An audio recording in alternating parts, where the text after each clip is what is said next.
Welcome to our deep dive into the art of seduction. Ooh, seduction. You gave us a really fascinating mix of sources this time. Yeah. Philosophy, history, even a little pop culture. It's a good mix. And it looks like we're going to go way beyond just romantic seduction, right? Right. We're going to be exploring how these techniques can apply to all sorts of areas. Exactly. From business negotiations to everyday social situations. It's going to be fun. So, Yeah, it's fascinating how all these sources yeah, connect the strategies that history's greatest seducers used, that's like Cleopatra, oh yeah. Casanova, to modern-day scenarios. So we're going to learn how they used psychology and power dynamics to get what they wanted. Exactly. And we can learn how to apply these tactics today, Absolutely. even beyond romantic pursuits. 100%. Okay, let's dive right in. Let's do it. The sources highlight a bunch of different seducer archetypes, I love that. each with their own unique method for captivating people. So we've got siren, the rake, the ideal lover, the dandy, the natural, the coquette, the charmer, Keep going. the star, and watch out for this one, Okay. the anti-seducer. Oh, I don't like that one. Well, hopefully we can learn from their mistakes. Yes, exactly. Yeah. So it's like they've given us this playbook Oh, interesting. of human desires Okay. and vulnerabilities. Okay. And the siren embodies fantasy. Mm-hmm. The rake embodies rebellion. Okay. The ideal lover mirrors our aspiration. I like that one. Right. Yeah. So each type offers us like a shortcut Mm-hmm. to captivate a target. So it's not about using like cheap tricks or anything like that. No. It's really about understanding psychology. Yes, exactly. 100%. Okay, so first up, Okay. the siren, The classic. the classic. Yes. All about captivating the senses, embodying fantasies. Yeah. And creating this like irresistible aura. And our source even uses Cleopatra as like the ultimate example of the siren. Perfect example. Right. Yeah, I mean, Cleopatra, Yeah. she wasn't even considered to be like a classic beauty, Right. but she knew how to create a spectacle. Mm. She knew how to play to Caesar's desires. Interesting. So it proves that it's not just about looks. yeah.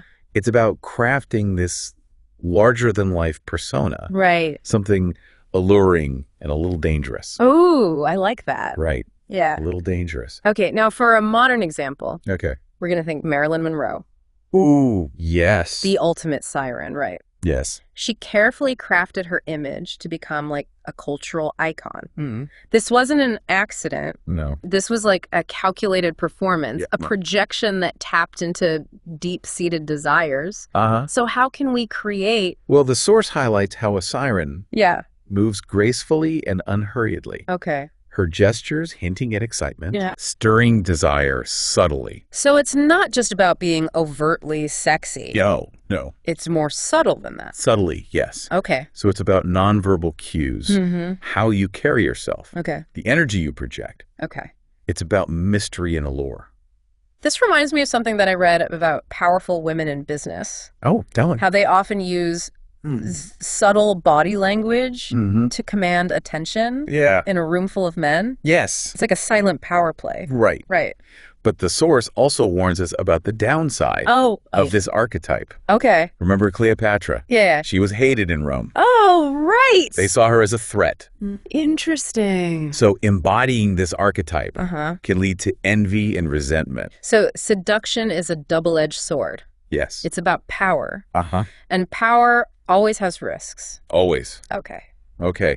Let's shift gears Yeah, let's do it. to the rake. Okay. They're right. Think charm, wit, Mm-hmm. a touch of danger, Oop. defying convention. I like it. Lord Byron, Casanova, The heartbreakers. those infamous heartbreakers. Yes, Yes. but it's more than just being a rebel. Okay. It's about strategy. Uh-huh. The rake's secret weapon is language. Oh. It's like that not one. just what they say, Hmm. it's how they say it. Oh, I know this type. You know the type. Yeah, they can make like the most mundane things. Yeah. Sounds so fascinating. Can know exactly what you mean. Right. Yes. It's like they weave a spell with their words. The source mentions Gabriel Annunzio, Mm-hmm. a writer Yeah. whose words had a hypnotic effect Wow. on women. Okay. So how can we use language? Well, here's where it gets juicy. Okay. The source breaks down two types of rakes. Okay. There's two. Two, Okay. the ardent rake Uh-huh. and the demonic rake. Okay, what's the difference? So the ardent rake, like the Duc de Richelieu, Okay. he uses overwhelming desire Okay. as a cover. As a cover? As a cover. Oh, interesting. He appears so consumed by his desire for the woman Okay. that she feels flattered, Right. not suspicious. So it disarms her a little bit. Exactly. Calculated vulnerability, making him seem less threatening. Okay, I get it. Now, the demonic rake, Okay. like the nuncio, he uses language as a weapon. Okay. It's not about communication. Right. It's about persuasion. Okay. Flattery, stirring up emotions. So it's like verbal seduction, Yes. bypassing logic to tap into those deep emotional currents. 100%. Okay, imagine yourself Yeah. in a negotiation, and you're choosing words that evoke emotion, Yes. that could give you an edge. Totally. Right. Yeah. Okay, so both types of ricks. Yes. They flirt with danger and taboo. Yes. They understand the power Video. of a bad reputation. They know that a hint of the forbidden can be incredibly alluring. Absolutely. Right. Yes. But There are always risks with this. of course. Right. Yes. Rakes often face backlash, especially from others who feel threatened by their success. Always. It's high risk, high reward. High risk, high reward. Okay, next up is the ideal lover. Okay. They reflect their target's desires and unmet needs, becoming the embodiment of their fantasy. Yes. Casanova was a pro at this, Oh, he was good. adapting his persona to each woman that he pursued. He understood that seduction is about more than just physical attraction. Okay. It's about psychology. Mm-hmm.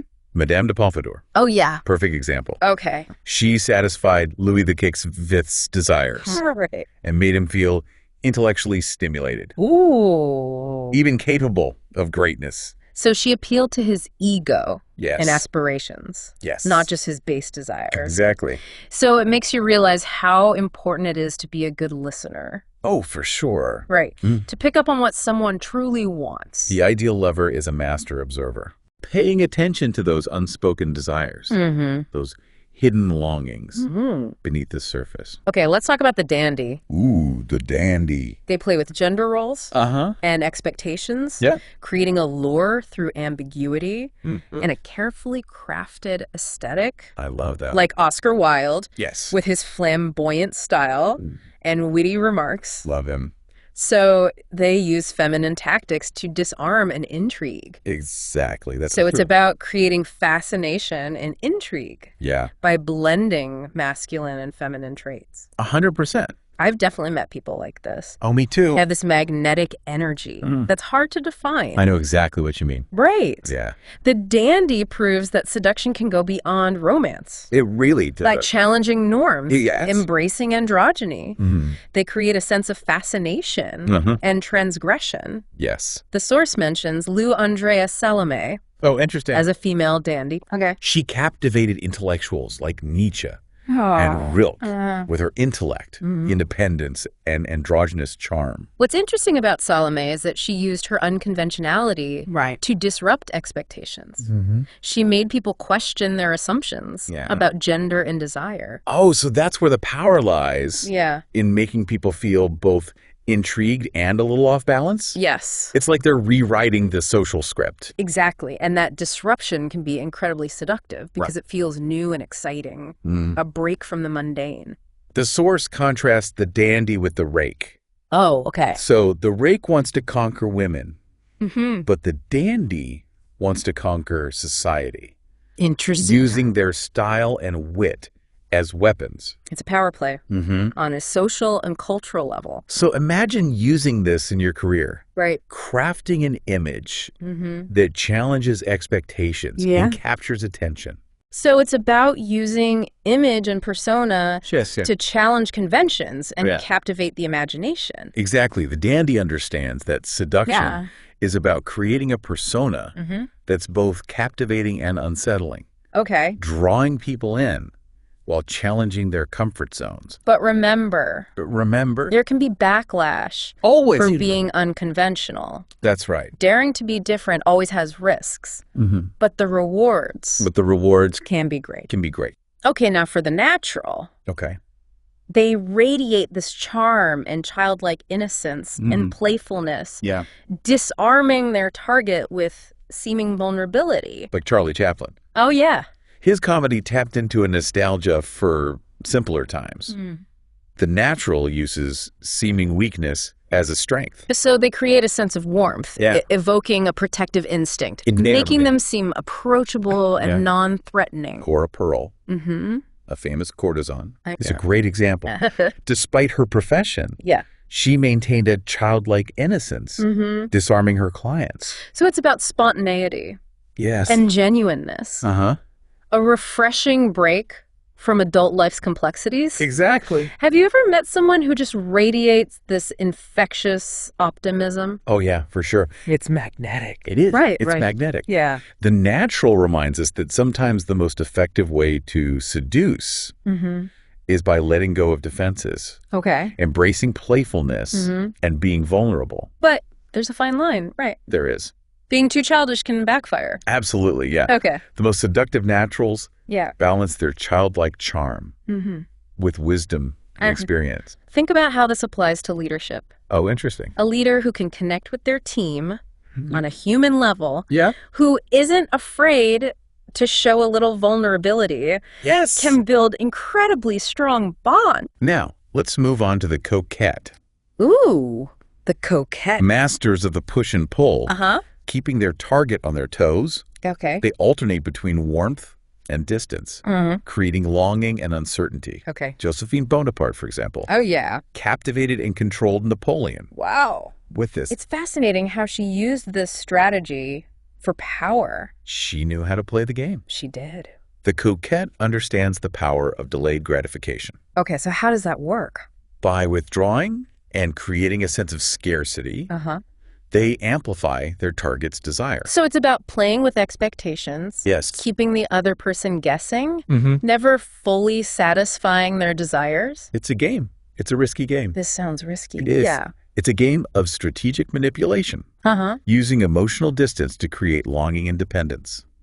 Ooh. So if you push too far, the target might give up. Right. But play it right. Yeah. And you can create obsession. The source describes Josephine as hot and cold coquette, alternating between affection and sudden coldness. This unpredictable behavior can be intoxicating. It can. Right. Yeah. Keeps the target off balance. Craving those moments of connection. Yes. Think about how brands use this. Oh, interesting. Limited edition products. Yes. Exclusive access. Yes. They're tapping into that coquette energy. That's right. Right. Yeah. The source also mentions Truman Capote. Oh, wow. Who used this on Tennessee Williams. Interesting. Dangling intimacy while maintaining a detached aloofness. So he kept Williams guessing, never revealing his true intentions. Okay. There's another type of coquette. Here's another one. The cold coquette. Okay, who would be a good example of that? Think Andy Warhol. Oh, okay. He cultivated this air of cool detachment, making himself desirable by seeming unattainable. So Warhol mastered the art of creating mystery and allure through silence, his impassive demeanor, and cool indifference. He understood that sometimes the most effective way to seduce is to let the other person come to you. That's right. So the cold coquette understands that seduction is often about creating a void that the other person wants to fill. Exactly. But this approach is risky too, right? It is. Coldness can be misinterpreted. For sure. The cold coquette needs to find that balance. Yes. Between aloofness and accessibility. Exactly. It's a delicate balancing act. It is. Create that longing and intrigue. Yeah. But don't push people away entirely. That's right. Okay. Now for the charmer. Okay, the charmer. They're all about social grace and attentiveness. Okay. Making others feel seen and appreciated. Oh, I like that. Pamela Harriman is a great example. Okay. She used her social skills and genuine interest in others to build a network of powerful connections. She was a master networker. She was. Right. It shows that seduction goes beyond romance. Absolutely. It's about building rapport. Yes. And creating a positive emotional connection with anyone. The charmer reminds us that everyone wants to feel valued. That's true. And they excel at fulfilling that need. So they make people feel comfortable, yes, at ease, disarm defenses, and make them feel special. Yeah, they use subtle flattery and genuine interest to create intimacy and connection. I think about like the most charismatic people I know. Yeah. They probably have these charmer qualities. They probably do. Right. Yes. Yeah. It's about making people feel good about themselves, reflecting their best qualities, making them feel appreciated. So the charmer offers consistent warmth and attentiveness. That's right. Unlike the coquette's hot and cold game. Exactly. Right. They're a safe and reliable source of emotional support. But even charmers have limits. Right. They can't please everyone. Of course not. Even the most charming people need boundaries. Right. And need to prioritize their well-being. Okay, let's talk about the star. Okay, the star. They craft an alluring, mysterious presence that draws others in. Like the enigmatic Count Saint-Germain. Oh, yeah. Whose mysterious origins made him legendary. The star understands the power of visuals and mystique. They do. By cultivating an air of ambiguity and standing out from the crowd, they become fascinating, inspiring awe. So they have a distinctive style, a unique way of speaking, a mysterious past. Ooh, mysterious. That adds to their allure. Yeah. It makes me think of those celebrities who seem to have this untouchable aura, like from another world. Warhol is a great modern example. Oh, perfect example. Right. His iconic look, enigmatic persona, and ability to create a scene wherever he went made him a star. He knew the power of image and presentation, crafting a persona that was both fascinating and elusive. So the star understands that seduction goes beyond physical beauty. Yes. It's about charisma and mystery that draws people into their orbit. It's about creating an aura. Right. A sense of excitement and intrigue that draws people in. Think about how you can use this in your own life. Yeah. How can you craft a personal brand that sets you apart and makes you unforgettable? The star focuses on making themselves the center of attention. Oh, okay. Unlike the charmer, who focuses on making others feel good. Right. It's a different kind of seduction. Yeah. Based on cultivating a larger-than-life persona that captivates the imagination. But there's a downside to this, right? There is. Being a star can be lonely. Yeah. The constant need for attention can be exhausting. Absolutely. It's important to maintain authenticity and connection to the world around you. Now, for the cautionary archetype. Okay. The anti-seducer. The anti-seducer. They embody traits that repel. Like what? Like arrogance, self-absorption, and a lack of awareness. Oh, that's not good. William Gladstone. Okay. Classic example. Okay. His rigid morality and lecturing style made him insufferable to many. He's a reminder that self-awareness is crucial in social interaction. Absolutely. Right.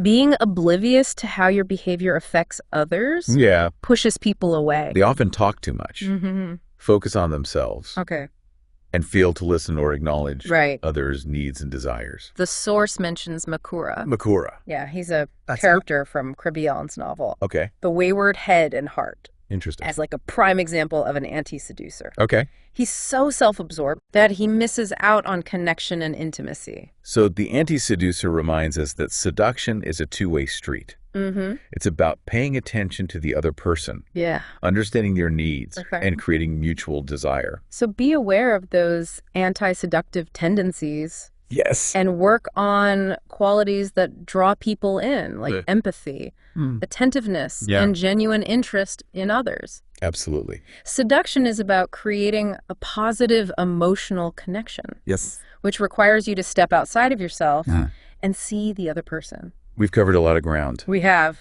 Let's dive into some more interesting details. Okay. I want to talk about different types of targets. Oh, okay. Like the new prude and the crushed star. Ooh, yes. Tell me more about that. It's fascinating how different types of people respond to different seduction strategies. Right. It's all about understanding their psychology. So the new prude, they might seem moralistic on the surface, but they're secretly fascinated by transgression and rebellion. Exactly. So they might be drawn to the rake or the siren who embodies everything they've been taught to repress. 100%. It's like a hidden desire. Right. Waiting to be awakened. Yes. And the crushed star. The crushed star once enjoyed attention and admiration. Okay. But they've faded into the background. So They'd be easily seduced by someone who makes them feel special again. Exactly. Right. Yes. Someone who recognizes their potential and reflects those qualities that they've lost touch with. Precisely. It's about understanding those deeper emotional needs and knowing how to fulfill them. The source also discusses the sensualist and the lonely leader as potential targets. The sensualist is driven by physical pleasure and stimulation, making them easy prey for those who appeal to their senses. Think Cleopatra. Yeah. And Mark Antony. Perfect example. Right. Yeah. She knew exactly how to appeal to his love of luxury and indulgence. It's like creating an experience that overwhelms their senses and makes them feel completely captivated. And the lonely leader. The lonely leader often feels isolated and misunderstood. Despite their power. Right. They crave genuine connection and intimacy. So this is where the charmer shines, right? Yes. Offering warmth and understanding that breaks through the leader's defenses. I can see how powerful that would be. Right. Yeah. Especially for someone who's used to being in control. Exactly. It's about recognizing the vulnerability beneath their power. Yeah. And offering a safe space for them to let their guard down. The source also mentions the floating gender. Ooh, interesting. Someone who doesn't fit traditional gender roles. Okay. They're intriguing and... Okay, so we've looked at all these fascinating seduction archetypes. The siren, the rake, the ideal lover, all of those. But now I kind of want to zoom out and look at the bigger picture. The sources point to some broader principles of seduction that apply across all these different types. One that really jumped out at me was the idea of understanding and manipulating symbolic language. It talked about how seducers throughout history have used symbols and rituals in a carefully crafted environment. It's like setting the stage. Yeah, like setting the stage for seduction. Exactly. Cleopatra, for example, was a master of spectacle. Right? Think about her grand entrance into Rome. Sailing up the Tiber River on a barge, decked out in gold and silver. Wow. It was a calculated display of power and opulence, designed to captivate the Romans. She wasn't just Cleopatra. She was like a goddess. A goddess. Descending upon the city. Talk about making an entrance. Right. She was creating a living myth, a carefully crafted image. And then there's Casanova. He was a master of using romantic gestures and perfectly staged encounters to stir up desire and intrigue. Didn't he once arrange for a woman to, like, You did? Discover him reading a love poem? Love that. That he'd written for her. Yes. It was pure stagecraft. It's stagecraft. Yes. A calculated act to flatter her vanity and stir her emotions. So it's not just about what you say. Right. It's about the entire experience that you create. Okay. So I'm starting to see how this applies. Good. Beyond just romantic seduction. Yes. Think about like a job interview. Oh, yeah. You're not just presenting your resume. No. You're presenting yourself. Your image, your confidence, your energy. Yes. It's all part of the seduction. You're selling yourself, Right. your skills. Your vision. And the environment matters, too. Oh, absolutely. Like a well-designed office. Yeah. Or a thoughtful thank you note. 100%. Those little details can make a big difference. They can. It's about being mindful of our surroundings. Yes. Our appearance, the way we present ourselves to the world. The sources really emphasize the importance Yeah. of those subtle details Okay. that can create a powerful impact. So we've got symbolic language. Yeah. What's another key principle? Another key principle Yeah. of seduction. Mm-hmm. Understanding and manipulating Okay. power dynamic. Ooh, power dynamic. Seduction is always a power play. Right. A subtle negotiation. Okay. Skilled seducers understand how to use this to their advantage, creating that tension and intrigue Right. that keeps people hooked. So how do different archetypes use power dynamics? Well, think about the coquette. Oh, the They use withdrawal Right. as a way to assert power, making themselves seem scarce and therefore more desirable. Right. And rakes often use boldness and transgression to create a sense of danger and excitement, Okay. challenging social norms and making themselves seem unpredictable Right. and alluring. It's like they're saying, Why? I'm not playing by your rules. Exactly. Which can be incredibly attractive to some people. It can. Right. It's about understanding the rules of the game. Okay. And knowing how to bend them. Yeah. In your favor.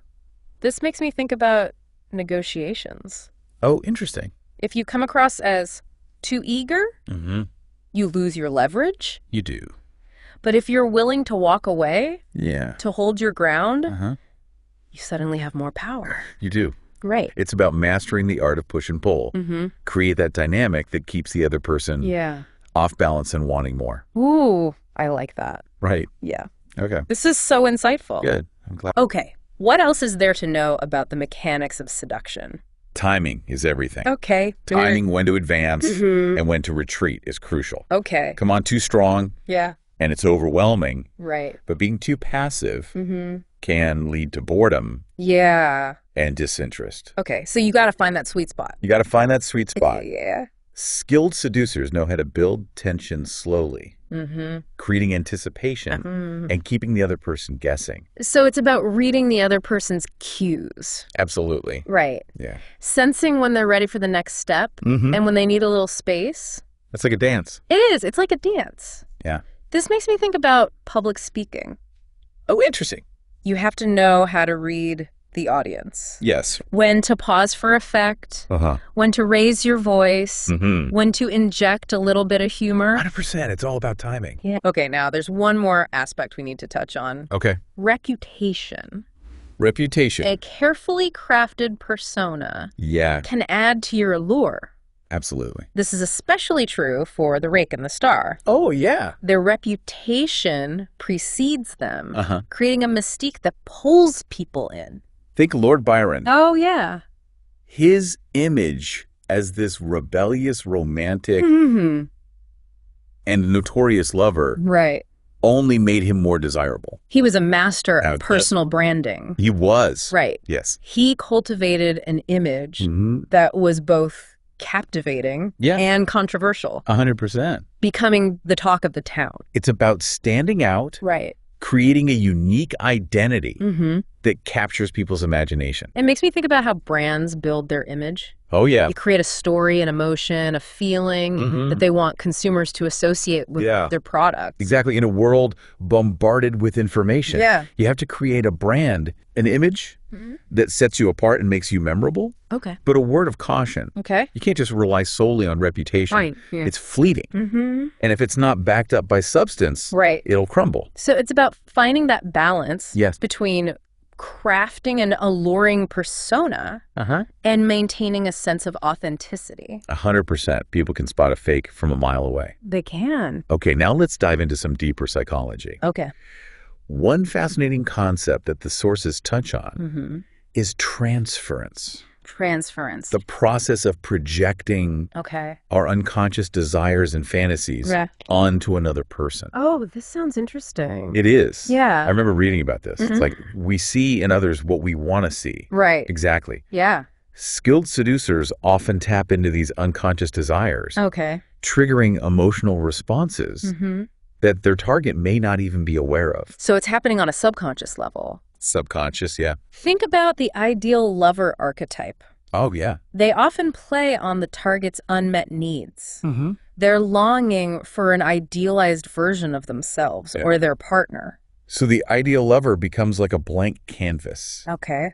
Onto which the target projects their fantasies. Yes, interesting. They're tapping into those deep-seated emotional currents that drive our behavior, even if we're not consciously aware of them. That's pretty powerful stuff. It is powerful. What else is going on beneath the surface? Well, there's also the concept of regression. Regression, okay. It's the tendency to revert to childlike states of mind and behavior when we're in love or infatuated. Interesting. This is where the natural archetype can be so effective. Oh, okay. They trigger a sense of nostalgia and playfulness, reminding the target of a simpler, more carefree time. It's like they're transporting their target back to childhood. Back to childhood, yes. Yeah. A time of innocence and pure joy.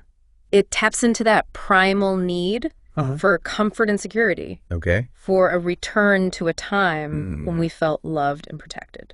This makes me think about how certain brands Oh, yeah. use nostalgia in their marketing. Yes. They evoke a sense of warmth and familiarity, reminding us of happy memories. It's a powerful way to connect with consumers on an emotional level. Okay, so we've got transference, regression. Now, another important psychological aspect is the ego. The ego. Everyone wants to feel important and valued. Yes. Right? Skilled seducers understand how to stroke the ego. Oh, they do. Making the target feel admired, intelligent, and desirable. So how do different archetypes appeal to the ego? Think about the charmer. The charmer, okay. They're masters of flattery, using compliments and gestures of appreciation to make the target feel good about themselves. And the ideal lover often mirrors back to the target their own idealized self-image, making them feel seen and understood in a way they've never experienced before. It's like they're saying, you're amazing just as you are. Exactly. Who wouldn't want to hear that? Right. So seduction is often about creating an illusion of intimacy and connection. Yeah. Making the target feel like they've found someone who truly gets them. Okay, so we've got transference, regression, and the ego. Yeah. What other psychological tricks? What other tricks do master seducers have up their sleeves? Okay. One of the most powerful tools is mystery. Okay. And intrigue. Keeping the target guessing and wanting more is key. The star and the coquette are experts at this. They understand the power of ambiguity, of leaving things unsaid, of creating anticipation and excitement. They know how to hold back. They do. Right. Yes. Reveal just enough to spark curiosity, but not enough to satisfy it completely. It's like a delicious slow burn. It is. Exactly. Yeah. It's about creating a sense of longing, a desire to know more, to unravel the mystery surrounding them. Right. Think about how this applies to storytelling. Oh, yeah. A good story keeps you on the edge of your seat, wanting to know what happens next. It does. So I'm starting to realize that seduction is everywhere. It is. But with all this talk of psychology and manipulation, doesn't it feel a little unethical? It's a valid concern. Yeah. Seduction can be a powerful tool. And like any tool, it can be used for good or ill. Right. It's crucial to be aware of the potential consequences of our actions. Okay. And to use these techniques responsibly. So it's not about using these tactics to control or deceive people? Absolutely not. Right. The sources warn about becoming too fixated on the art of seduction. Okay. And losing sight of the human element. Right. We need to cultivate genuine empathy and compassion for the people we're interacting with. It's about connection, not conquest. Exactly. Seduction, at its best, is a dance. I like that. A playful exchange of energy and desire. Okay. It's about creating a shared experience of joy, excitement, and genuine connection. This is making me think about all my relationships. Whoa. With friends, family, colleagues. It's not about manipulating them. Right. It's about understanding them. Yes. Connecting with them on a deeper level. You're starting to see the bigger picture. I think so. And that leads us to another important point. Okay. Self-awareness. Okay. Self-awareness. Understanding our own motivations and desires is crucial. So we need to be aware of our own strengths and weaknesses. Yes. Our own patterns of behavior and the impact we have on others. Exactly. Otherwise, we risk becoming caricatures of these archetypes. Oh, interesting. Losing our authenticity and getting trapped in a performance. We become like those actors. Yes. Who are so good at playing a role that they forget who they are. Exactly. Underneath it all. That's a great analogy. Yeah. The most effective seducers are comfortable in their own skin. Right. They understand their desires and they connect with others on a genuine level. This is a lot to take in. It is a lot. It seems like seduction is a complex and multifaceted art. It is. One that requires not only a deep understanding of human psychology, but also a strong sense of self-awareness and responsibility. You've hit the nail on the head. Okay, good. It's a journey of self-discovery. Learning to connect with others authentically while respecting their boundaries. Okay. It's about understanding the power we have, the influence we wield, and using it wisely and compassionately. Wow, we've covered a lot of ground. We have. From Cleopatra to Casanova, from power dynamics to the psychology of transference. But how does all of this translate? Yeah, that's what I was going to ask. To our modern lives. Yeah, I'm ready to get practical. You got it.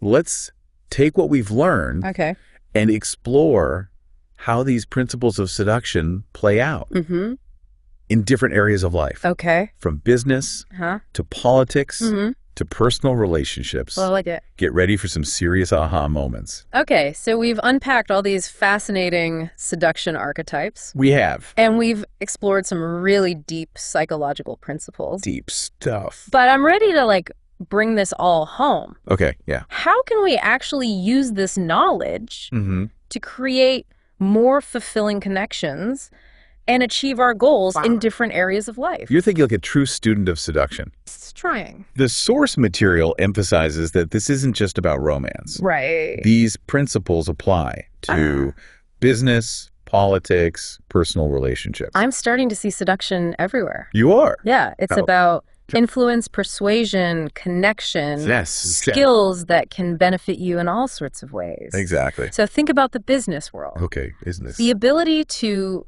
charm and persuade clients, to build rapport with colleagues, to present yourself in a way that inspires confidence. These are all forms of seduction. It's like you're selling an idea. Right. A product, a vision. It makes me think of Steve Jobs. Oh, yeah. He was legendary for captivating audiences with his presentations. He was good. Right. He wasn't just selling gadgets. He was selling a lifestyle, a vision of the future. He was a master seducer. He understood the power of storytelling, of creating an experience that made people feel like they were part of something bigger. Right. What about politics? Ooh, politics. Think about the skills you need to inspire voters to project an image of leadership and charisma. Right. To connect with people on a gut level. Think John F. Kennedy. Okay. Or Barack Obama. They were masters of rhetoric, using symbolism and their personal charisma to create a sense of hope and excitement, to rally people to their cause. It's about more than just policies. It is. Right. It's about creating a narrative that people can believe in. It's like you're seducing the entire nation. Yeah. You're painting a picture of a better future. Right. And inviting them to join you on that journey. Exactly. And let's not forget about personal relationships. Oh, of course not. Right. Applying these principles can help us build stronger bonds, communicate more effectively, and create more fulfilling connections. It's about really understanding what makes the other person tick. Right. Their needs. Their needs, desires, fears. And learning how to meet them. Yes. In a way that feels authentic and fulfilling for both of you. Absolutely. It makes me think about how the ideal lover archetype reflects their target's desires. Maybe we can all be a little bit more like the ideal lover in our relationships. I love that. Paying attention to what our loved ones truly need and finding ways to fulfill those needs. Seduction at its core is about creating a positive emotional connection. Yeah. A sense of shared intimacy and understanding. This deep dive has been a real eye-opener. Good. It's made me realize that seduction is a much broader and more nuanced concept than I ever imagined. For sure.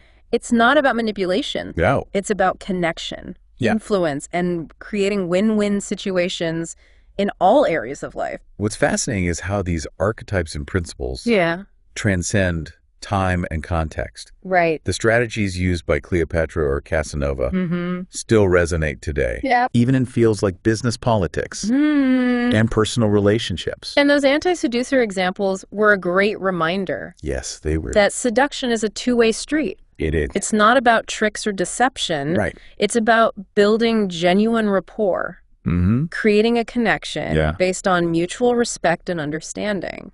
So, dear listener, as we wrap up this deep dive, we encourage you to think about these archetypes and principles. Which ones resonated with you the most? Yeah, which ones do you see playing out in your own life? And how can you use this newfound knowledge to become a more captivating and influential force in the world? Good question. Remember, seduction is a skill that you can cultivate. You can. And it's a journey of self-discovery. It is. That can lead to more fulfilling relationships, greater success. Absolutely. And a deeper understanding of yourself and others. Go out there and create some magic.